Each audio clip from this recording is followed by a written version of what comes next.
Raíssa, boa noite. A gente está gravando hoje a aula para a Raíssa, que está ausente. E aí vai perder as aulas de hoje e amanhã. Está em São Paulo. E aí a gente combinou que ia gravar a aula para ela poder ter acesso. A gente vai terminar hoje a lei da execução fiscal.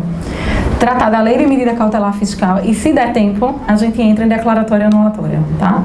Então, na aula passada a gente tinha parado, se eu não me engano, no artigo 28 da lei de execução fiscal, 25 da lei de execução fiscal, a gente tinha falado da prerrogativa de intimação pessoal dos procuradores da Fazenda exequente quando intimados dentro do processo executivo. E aí a gente tinha terminado esse artigo 25 falando, eu tinha mencionado que o entendimento jurisprudencial é de que essa previsão do artigo 25, que estabelece essa prerrogativa de intimação pessoal, ele não se relaciona tão somente à intimação dentro da própria execução fiscal, mas também a qualquer eventual intimação nos embargos do devedor, tidos aqui como ações correlatas. Então, a jurisprudência tem entendido que quando eu falo em intimação pessoal na execução fiscal, isso abrange tanto o processo executivo em si mesmo, como a ação de embargos do devedor, que é o mecanismo de defesa típica. E a gente terminou falando do artigo 26, aquele dispositivo que diz que antes da decisão de primeira instância, e a gente entendeu aqui que essa decisão de primeira instância era a sentença extintiva dos embargos, que antes dessa decisão de primeira instância, a Fazenda exequente ela poderia, a qualquer momento, pleitear a desistência daquela execução fiscal, ou seja, desistir do processo. E ao fazer isto, haveria então essa desistência dessa execução fiscal sem a imposição de ônus para as partes, o que significa sem condenação em honorários de sucumbência. A gente terminou esse dispositivo na aula passada vendo que a jurisprudência o relativiza, para dizer que quando já há defesa no âmbito dessa execução fiscal, seja via o ajuizamento de embargos do devedor, seja via a apresentação de exceção de pré-executividade, que a lógica é de que, em havendo defesa, deve haver condenação em honorários da Fazenda exequente. Porque a lógica aqui é que, em algum momento, houve a necessidade, por parte daquele determinado devedor executado, de se lastrear, de se utilizar do advogado para apresentar aquela defesa dentro do processo executivo. Esse entendimento, inclusive, está consubstanciado no que concerne aos embargos na súmula 153 da STJ, que dizem, em havendo embargos no âmbito da execução fiscal, a posterior desistência desse processo executivo conduziria à necessária condenação da Fazenda exequente em honorários de advogado. Além desse entendimento de que, uma vez apresentada a exceção de pré-executividade e embargos, surge então essa necessidade de condenar em honorários, a gente tem também a aplicação, no âmbito dessa condenação, do denominado princípio da causalidade. Ou seja, de que eu devo, em regra, condenar em honorários, mas que é preciso verificar caso a caso, em função de determinado, em função de aplicação do princípio de causalidade, quem deu causa ao ajuizamento inadequado daquela determinada execução. Então, veja, a condenação em honorários, ela não vem por si só, apenas, pela constatação de que há exceção de pré-executividade ou embargos nos autos de execução. Ela vem pela constatação de que, em havendo exceção de pré-executividade e embargos, foi também a Fazenda exequente, de forma equivocada, que deu causa ao ajuizamento de uma execução fiscal que nunca deveria ter sido ajuizada. É a causalidade, então, o dar causa de forma inadequada a um procedimento de execução que não deveria ter sido ajuizado, que justifica a condenação da Fazenda em honorários do advogado. É aquela circunstância, por exemplo, na qual o sujeito passivo ele já pagou o débito, e então, mesmo tendo havido o pagamento prévio ao ajuizamento da ação de execução, constata-se a posteriori, através da defesa do executado nos embargos ou na exceção, que já havia pagamento anterior. E então a Fazenda, tomando conhecimento, constatando o equívoco no ajuizamento, pleiteia então a extinção do processo executivo. Veja, mesmo havendo exceção de pré-executividade ou embargos, haverá situações nas quais, pela ausência da causalidade, eu não posso promover condenação da Fazenda exequente em honorários. Vou dar um exemplo. Imagine que um determinado devedor ele se defende no processo executivo, seja via embargo, seja via exceção, e ele alega que, na verdade, ele pagou o DARF, ele pagou determinado tributo, mas ele errou o mecanismo de pagamento no DARF, ele informou o código inadequado. Você sabe que cada tributo tem um código de pagamento. Eu sei, eu cheguei agora, cheguei há 5 minutos. Veja, cada tributo tem um código de pagamento. Então, imagine que eu vou pagar COFINS e eu informo naquele DARF de pagamento o código do imposto de renda. O sistema informatizado da Receita, ele não vai perceber que houve pagamento de COFINS.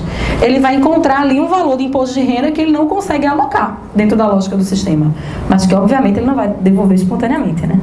Ele vai esperar, óbvio, ele vai esperar a formulação de requerimento administrativo de restituição, de devolução. E aí você, então, apresenta a exceção de pré-executividade junto ao DARF e diz, olha, eu paguei. mas eu errei no preenchimento. Mas veja que o que eu queria pagar era COFINS, porque o período da apuração é o mesmo, o valor do tributo é o mesmo, o vencimento é o mesmo, o CNPJ é meu, sou eu contribuinte, e eu não tenho débito de imposto de renda. Ou seja, tudo leva a crer que eu paguei, mas paguei de forma equivocada. A Fazenda então vai reconhecer que houve pagamento e vai pedir a extinção da execução, mas ela vai dizer, olha, não admite ser condenada em honorários. Por quê? No caso em concreto, eu não dei causa a um ajuizamento inadequado do processo executivo.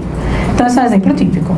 Percebe? Condenar em honorários requer, no âmbito da execução fiscal, então, pela interpretação do artigo 26 da LEF, que eu tenha defesa do executado, exceção em embargo e em adendo, que pela aplicação do princípio da causalidade se verifique que a Fazenda deu causa ao ajuizamento de uma execução fiscal em situação na qual essa ação nunca deveria ter sido ajuizada. Tá? No artigo 28, a lei de execução, a gente vai agora falar só dos artigos importantes, são mais 3. No artigo 28, a lei de execução ela fala da possibilidade de reunião dos processos executivos em relação ao mesmo devedor. Então, ela trata da situação na qual eu tenho um único devedor, mas existem diversas execuções fiscais em curso em relação àquele determinado devedor. E aí, em função de celeridade, de eficácia e para dar um melhor andamento aos processos executivos, o artigo 28 permite, então, que o juiz promova a reunião desses processos executivos. Ao promover a reunião desses processos executivos, ele vai estabelecer um processo que passa a ser denominado, então, de processo matriz. Aquele é o processo matriz no qual as decisões passam a ser tomadas, e os outros processos são processos apensados ao processo matriz. Tá? As decisões passam então a ser tomadas nesse processo matriz. Qual é o requisito que eu tenho que respeitar para que essa reunião desses processos seja feita a partir dessa dicção desse artigo 28? A jurisprudência tem entendido que essa reunião desses processos só pode ser feita se os processos se encontrarem na mesma fase processual. O que é que significa aqui se encontrar na mesma fase processual? Imagine que eu tenho uma execução fiscal ocorrendo contra o devedor, na qual já houve citação, e uma outra execução fiscal contra o mesmo devedor, na qual ainda não houve citação. Sob a ótica da jurisprudência, eu vou ter processos em fases processuais diferentes. Imagine que eu tenho uma demanda executiva na qual já houve penhora e defesa. Tá? E outra no qual a penhora ainda não foi realizada. Eu vou ter processo em fases executivas diferentes. Então, para que eu promova a reunião, a jurisprudência tem dito que o juiz de execução ele deve constatar, até porque isso é para facilitar a análise daqueles processos. Se cada processo está na fase executiva diferente, aquilo ali vai conturbar o andamento, porque eu não vou poder decidir unicamente no processo matriz. Eu só posso decidir unicamente no processo matriz e aplicar aquela decisão a todos os processos se eles estão necessariamente na mesma fase. A jurisprudência tem dito que é necessário que esses processos de execução se encontrem necessariamente na mesma fase processual. Veja lá o artigo 28. Ele diz: o juiz, a requerimento das partes, poderá, por conveniência da unidade e da garantia da execução, ordenar a reunião de processos contra o mesmo devedor. Então ele pode, é uma faculdade do juiz. Ele pode também, obviamente, entender que, sob a ótica da condução dos processos e da vara, é melhor para ele despachar em cada um dos processos. Tá? Promover, então, a reunião dos feitos, nos termos do artigo 28, é sempre uma faculdade do juiz, nunca uma imposição a ele. É isso que tem dito a jurisprudência do STJ. Vamos baixar. No artigo 32, a lei da execução estabelece, então, a necessidade de que qualquer depósito judicial feito dentro do procedimento da execução fiscal, e a gente já viu que a realização de depósitos é algo fundamental, porque é, inclusive, um dos mecanismos de garantia do juízo, lá no artigo 16, a lei da execução determina que esses depósitos judiciais em dinheiro, eles terão que ser necessariamente realizados de forma obrigatória na instituição financeira conveniada à administração da justiça, que no caso é a Caixa Econômica Federal. Então veja, hoje, se dentro de um processo executivo você realiza um depósito judicial no Banco do Brasil, por exemplo, o Banco do Brasil não pode aceitar esse depósito. Não deve, não pode. O que acontece é que às vezes ele aceita. Né? Não pergunto por quê, mas às vezes ele aceita. E aí isso gera situações muito complicadas. Por que isso gera situações muito complicadas? Por que o artigo 32 estabelece que qualquer depósito judicial feito na execução tem que ser feito na Caixa Econômica Federal? Porque uma vez realizado esse depósito na Caixa Econômica, a Caixa Econômica vai corrigir monetariamente esse depósito pelo mesmo índice que o ente exequente utiliza para promover a correção monetária dos seus créditos. Eu posso fazer isso, né? Vem pra cá. Eu vou fazer isso daqui a pouco, porque eu vou precisar do quadro. Raíssa vai perdoar. Veja. Então, você imagina. Quando eu faço um depósito na Caixa Econômica, e eu estou diante, por exemplo, de uma execução fiscal federal da União, a Caixa Econômica ela sabe que ela precisa corrigir monetariamente aquele depósito a partir da aplicação da Selic. E aí, se o depósito for integral no início, estando a Caixa Econômica corrigindo esse depósito pela Selic e estando o débito da União sendo corrigido pela Selic, a conclusão é de que no futuro, numa eventual conversão, necessariamente haverá congruência entre o valor que foi depositado e o valor que vai ser convertido e o valor que está sendo cobrado a título de crédito tributário. Quando você deposita, no entanto, em outro banco, os índices utilizados por essas outras instituições financeiras não é necessariamente os mesmos índices que a Fazenda Equity utiliza. Aí você faz um depósito do montante integral no primeiro momento, para fins de garantia da execução. E lá no futuro, quando o embargo à execução é ajuizado, julgado, você efetivamente perde os embargos, e aí a Fazenda pleiteia a conversão desse depósito em renda para extinguir o processo executivo, vai haver diferença. Quer dizer, aquele depósito que era integral anos atrás, ele agora não vai conseguir saldar a integralidade do crédito, e você vai ter que promover o denominado depósito complementar. E isso muitas vezes é uma coisa difícil de explicar para o sujeito passivo, para o contribuinte. Ele não entende, eu depositei na integralidade, por que agora eu vou ter esses valores? Às vezes são valores altíssimos, dependendo do montante e do débito que está sendo executado. Então é também para proteger o próprio sujeito passivo e garantir que aquele depósito vai ser corrigido da forma adequada, que o artigo 32 da Lei da Execução ele exige que esses depósitos judiciais sejam feitos necessariamente na Caixa Econômica. E aí diz assim: os depósitos judiciais em dinheiro serão obrigatoriamente feitos na Caixa Econômica Federal, de acordo com o Decreto-Lei 1737, quando relacionados com a execução fiscal proposta pela União ou suas autarquias, na Caixa Econômica ou no Banco Oficial da Unidade Federativa, ou a sua falta, na Caixa Econômica, quando relacionados com a execução fiscal proposta pelo Estado ou pelo DF por municípios. Porque, às vezes, quando você não está diante de uma execução fiscal federal, mas de uma execução fiscal estadual ou municipal, aquele determinado Estado ele tem um contrato, um convênio com uma instituição financeira diferente da Caixa Econômica Federal. Aqui em Pernambuco, por exemplo, os servidores estaduais eles recebem suas remunerações através do Bradesco, via convênio. E aí dizem os parágrafos 1º e 2º. Os depósitos de que trata esse artigo estão sujeitos à atualização monetária, veja aqui, segundo os índices estabelecidos para os débitos tributários federais. Então você tem a garantia então de que ao final o valor que você depositou, se na integralidade, vai corresponder necessariamente ao valor que ele está sendo exigido, a título de crédito tributário. Após o trânsito em julgado da decisão, o depósito monetariamente atualizado será devolvido ao depositante, se ele vencer os embargos, obviamente, ou entregue à Fazenda Pública mediante ordem do juiz competente, convertido em renda ou transformado em pagamento, dependendo da circunstância, se a Fazenda então sair vitoriosa quando da análise daquela defesa do executado. Tá? Os dois últimos artigos importantes, esses são importantíssimos, na Lei de Execução Fiscal, são os artigos 38 e o 40. Vamos começar pelo 38. O artigo 38, ele estabelece a impossibilidade legal. É isso que a Lei de Execução diz. A impossibilidade legal de eu discutir judicialmente um determinado débito que está sendo cobrado via execução fiscal, ao mesmo tempo em que ainda questiono esse débito na esfera administrativa. Tá? Então a gente vai ler o dispositivo e aí depois a gente vai discutir o que é que isso significa. Ele diz: a discussão judicial da dívida ativa da Fazenda Pública só é admissível em execução na forma dessa lei, salvo as hipóteses de mandado de segurança, ação de repetição do indébito ou ação anulatória do ato declarativo da dívida, esta precedida do depósito preparatório do valor do débito, monetariamente corrigido e acrescido dos juros de multa e demais encargos. E aí o parágrafo único é o relevante, deve estar negritado aqui. A propositura pelo contribuinte de ação prevista neste artigo importa em renúncia ao poder de recorrer na esfera administrativa e desistência do recurso à casa interposta. Tá? O que é que ele está querendo dizer aqui? Ele está querendo dizer que, por imposição do artigo 38 da Lei de Execução, a Lei de Execução ela veda a possibilidade de que você debata administrativa e judicialmente o mesmo crédito. Nesse contexto, a opção por discutir, por debater um determinado crédito na esfera judicial, seja no âmbito dos embargos do devedor, seja no âmbito de uma ação declaratória de inexistência de relação jurídica, seja no âmbito de uma ação anulatória do débito, vai importar necessariamente na sua renúncia ao debate na esfera administrativa.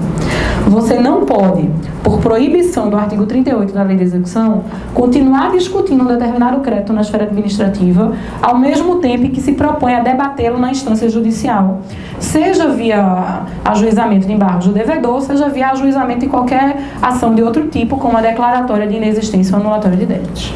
A primeira coisa importante aqui é a seguinte, é você saber que o Supremo Tribunal Federal já se manifestou sobre a suposta constitucionalidade ou inconstitucionalidade desse artigo 38 da LEF, para dizer que o artigo 38 da LEF é plenamente constitucional, ou seja, que não há nenhuma inconstitucionalidade na proibição estabelecida pelo artigo 38 de que, ao optar por discutir o débito na instância judicial, você está necessariamente renunciando à possibilidade de debate na instância administrativa.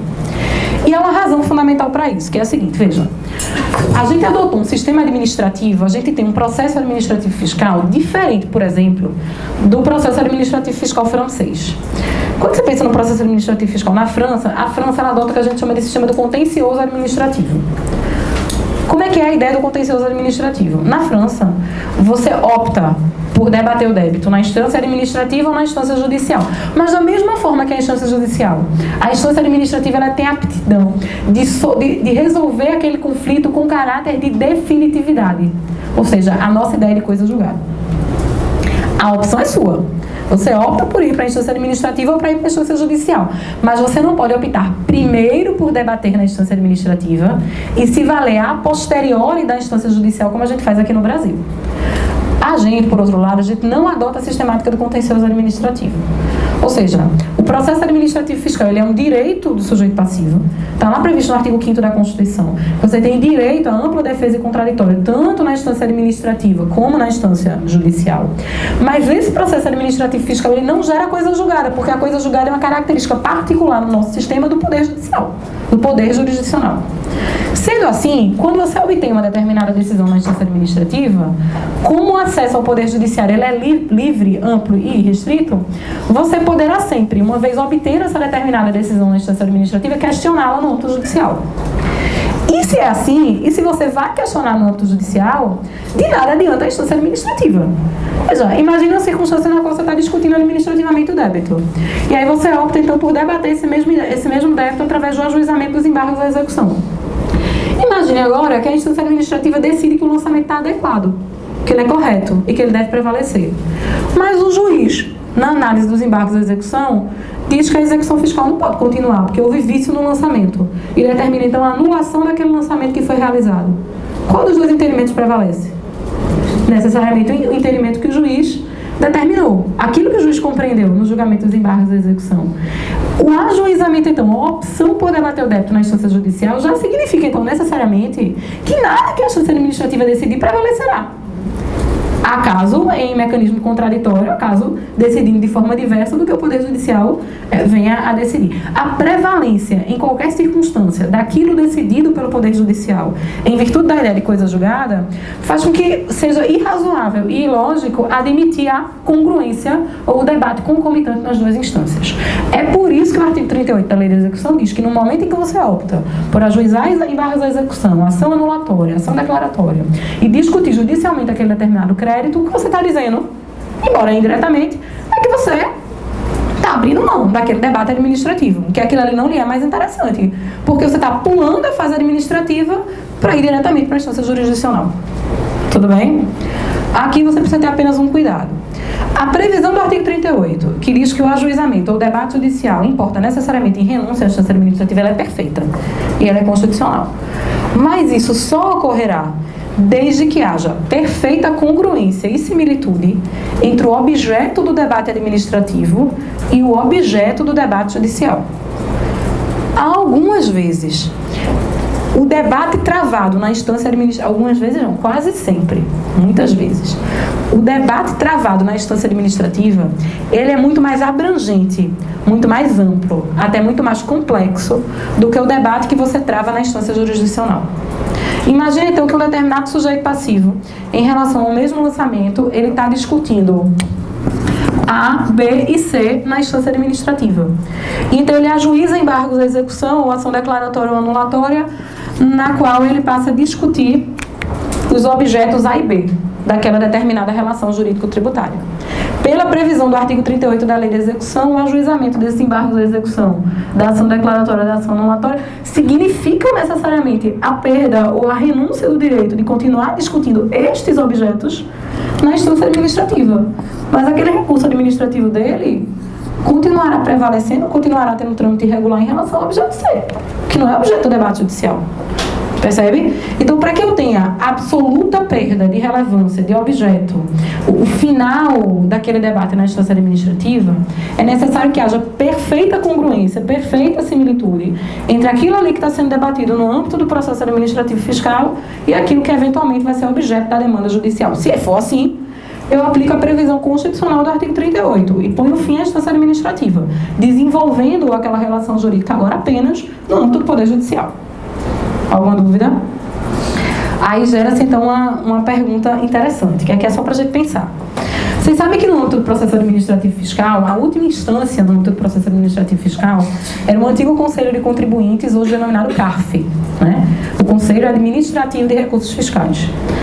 Aí veja, imagine que o CARF, ele, no âmbito da discussão administrativa do crédito, ele entendeu que um determinado lançamento tributário, ele era procedente, válido, lícito, eficaz, e manteve, então, aquele determinado lançamento realizado em relação a um determinado sujeito passivo. É evidente que esse sujeito passivo pode, pela previsão constitucional de amplo acesso ao judiciário, agora questionar judicialmente a decisão administrativa do CARF, né, que entendeu pela validade do lançamento. Para isso, a gente vai ver, talvez na aula de hoje, mas talvez não amanhã, ele vai ter que ajuizar uma ação anulatória. Por quê? Por que ele vai ajuizar uma ação anulatória? Porque agora é uma decisão administrativa, que é a decisão administrativa do CARF. E o que ele vai pleitear judicialmente é a anulação daquela decisão administrativa que entendeu o lançamento válido. E se for o oposto? O oposto pode ser feito. Imagine então que no âmbito do processo administrativo fiscal, o CARF entenda que um determinado lançamento tributário ele deve ser desfeito, porque existe vício no lançamento, dando então provimento ao recurso administrativo do sujeito passivo. A pergunta que eu estou fazendo agora é a seguinte: a União, a Fazenda Nacional, ela pode debater judicialmente a decisão administrativa do CARF que entendeu pela invalidade do lançamento? Percebeu a mudança? Porque veja, que o sujeito passivo pode discutir é evidente. Isso é decorrência do princípio do amplo acesso ao Poder Judiciário. Está lá no artigo 5º da Constituição. Mas e a Fazenda? A exequente na execução? A União, aquela que através da Receita Federal promoveu a lavratura do auto de infração. Ela pode, uma vez descontente com a decisão administrativa do CARF, que determina a anulação por invalidade, por qualquer outra justificativa de um determinado lançamento, ajuizar demandas judiciais com o objetivo de rever, de discutir judicialmente aquela decisão administrativa que o CARF determinou, ou que o CARF tomou naquela determinada circunstância concreta. Esse é um debate interessantíssimo, que a doutrina trava bastante, e é em relação ao qual a gente tem poucas manifestações jurisprudenciais, para dizer quase inexistentes. Veja, a Procuradoria da Fazenda há um tempo, quando eu entrei na Fazenda em 2005. Em 2008, se eu não me engano, para 2009, a Procuradoria da Fazenda baixou um parecer, que até hoje é objeto de debate, no qual a Fazenda Nacional entendia, e esse é o entendimento da União, então, porque a Fazenda é o órgão constitutivo da União, que em algumas circunstâncias a União poderia sim ajuizar ações judiciais com o objetivo de discutir a decisão administrativa tomada pelo CARF. Qual é o problema? Quando, dizia o parecer, quando pela análise da decisão administrativa do CARF, restasse evidente que ao julgar o caso, o CARF ele agiu ou ele decidiu em flagrante violação, em violação direta a dispositivo de lei ou em flagrante violação a dispositivo constitucional. Então, ele julgou aquela determinada demanda administrativa, ele agiu, dizia o parecer, em flagrante violação a dispositivo de lei, em flagrante violação a dispositivo constitucional, e a violação é tão evidente, tão flagrante, que manter sob essa ótica, é o que dizia o parecer, manter sob essa ótica a decisão do CARF seria gerar um prejuízo inaceitável ao erário, de modo que a Procuradoria da Fazenda, como representante da União nas causas de natureza fiscal, deveria ela própria, tomando a posição de sujeito ativo, ajuizar a eventual demanda judicial de modo a anular aquela decisão do CARF e restabelecer a ordem que ela entendia adequada. Só tem um problema no parecer, né? Que é o que o pessoal do sentido oposto do contraditório estabelece, que é o seguinte: veja, o CARF é órgão da União. O CARF é órgão da União. O CARF não é dotado de personalidade jurídica. O CARF ele é órgão dentro do processo administrativo fiscal. Da mesma forma que a Receita Federal é órgão da União, da mesma forma que a Procuradoria da Fazenda é órgão da União. Aí você imagine uma ação judicial ajuizada então pela Fazenda Nacional com o objetivo de desconstituir ou de anular uma adesão administrativa do CARF. Polo ativo. União, porque é assim que a gente coloca, né? União, abre parênteses, Fazenda Nacional, como representante judicial. Polo passivo. Quem é o polo passivo? É a União, é o CARF. O CARF não é órgão da União? União, CARF. Bom, é confusão processual, né? Como é que eu, União, vou litigar contra mim mesma? Veja, a posição majoritária da doutrina, então, é no sentido de que quando a União estabelece que cabe ao CARF analisar a demanda na instância administrativa, né, e quando ela aceita que aquela discussão seja travada na instância administrativa através do CARF, que ela não poderia, então, pela confusão processual que se estabeleceria em juízo, questionar aquelas determinadas decisões. O parecer, no instante, ele está em vigor. Né? Até hoje, eu só tenho conhecimento de uma ação judicial ajuizada pela União com o propósito de desconstituir uma decisão do CARF, que ainda não foi analisada. Então, a gente não sabe ainda o que virá daí. Obviamente, é uma coisa absolutamente excepcional, né? Não é do dia a dia. O parecer defende também que o Ministério Público poderia, na condição de... E aí é complicado, porque o parecer é um pouquinho antigo, né? Ele estabelece que o Ministério Público poderia, na condição de fiscal da lei, ajuizar eventualmente uma ação civil pública para discutir aquela decisão administrativa do CARF. É complicado porque o entendimento mais recente do STJ é de que a União, ou melhor, o Ministério Público não detém legitimidade para ajuizar ações civis públicas em matéria tributária, na medida em que matéria tributária não seria direito difuso e coletivo, passível, portanto, de defesa em série de ação civil pública. O parecer admite ainda, e aí eu acho que é uma possibilidade interessante, que qualquer cidadão, na condição de cidadão, ajuizar a ação popular. Aí tudo bem. Aí talvez seja o único mecanismo processual adequado para que você tenha a ter judicialmente uma desconstituição da lesão administrativa gerada pelo Conselho Administrativo de Recursos Fiscais.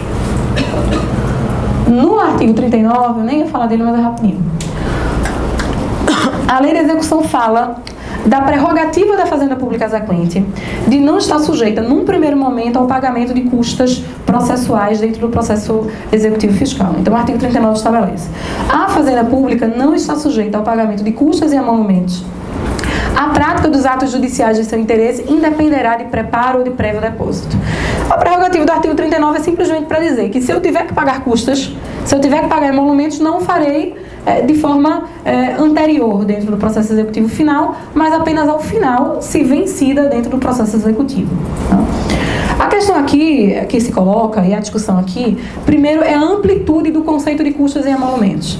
Aí é você compreender que essa isenção, os precedentes falam em isenção, a isenção da Fazenda Pública no pagamento de custas e emolumentos dentro da execução fiscal. Não gosto da palavra isenção, porque isenção é dispensa legal do pagamento de tributo devido. Se você é isento, você não vai pagar o tributo. Porque na isenção, embora aconteça fato gerador, o crédito tributário em si mesmo ele não é constituído. Isenção é isso. O que o artigo 39 estabelece é que eu não pago no primeiro momento. Tá? Veja, a Fazenda Pública não está sujeita ao pagamento de custos e emolumentos. A prática dos atos judiciais de seu interesse independerá de preparo de prévio protesto. Mas a doutrina fala de isenção. É você entender aqui que custos e emolumentos aqui não se confundem com atos praticados no processo executivo por terceiros. Então, por exemplo, embora o artigo 39 estabeleça essa isenção do pagamento de custos e emolumentos, a jurisprudência da STJ é pacífica, consolidada e reiterada, no sentido de que a Fazenda tem que antecipar, por exemplo, as despesas do oficial de justiça.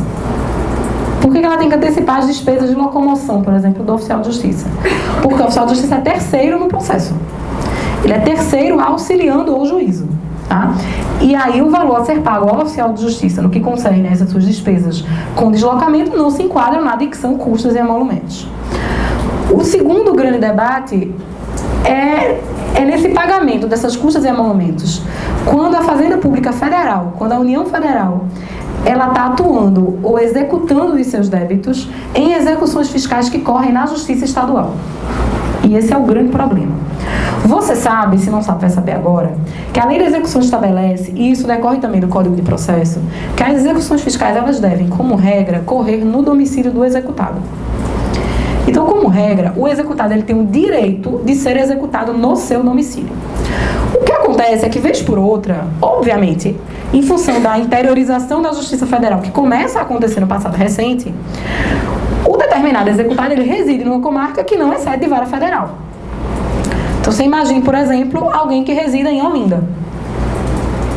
Olinda não é sede de vara federal. Exu, eu ia dizer Exu, mas Exu já é. Parece que Exu já é, na última interiorização da Justiça Federal, tem que confirmar.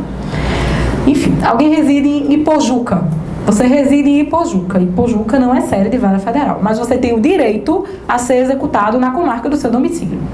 Nessas circunstâncias, a Constituição estabelece no artigo 109 que você vai ser executado na comarca do seu domicílio, mas que o juiz estadual, então, ele conduz aquele processo executivo fiscal exercendo competência federal delegada.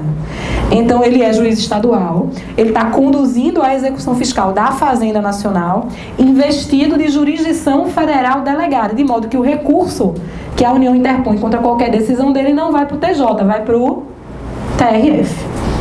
Vez por outra, quando as execuções fiscais da Fazenda Nacional correm nas comarcas, com esses juízes estaduais exercendo jurisdição federal delegada, você tem então decisões estabelecendo que o artigo 39, que afasta a cobrança de custos e emolumentos em relação à Fazenda Nacional, por exemplo, que ele só vigora, ou que ele só deve ser respeitado, quando essas execuções fiscais são ajuizadas na Justiça Federal. E aí esses juízes estaduais dizem, olha, quando a execução fiscal é, no entanto, ajuizada na Justiça Estadual, eu sou juiz estadual, eu estou vinculado ao Estado-membro. Tudo bem que eu estou exercendo jurisdição federal delegada, mas o valor a ser recolhido, ele não está sendo recolhido para o Poder Judiciário da União. Ele está sendo recolhido para o Poder Judiciário do Estado-membro da Federação. De modo que apenas lei deste Estado-membro da Federação poderia afastar o recolhimento dessas custas e emolumentos. E nunca a lei de execução fiscal. Afinal de contas, apenas o ente político competente custa é tributo. E apenas o ente político competente, no primeiro momento, pode isentar tributos de sua própria competência.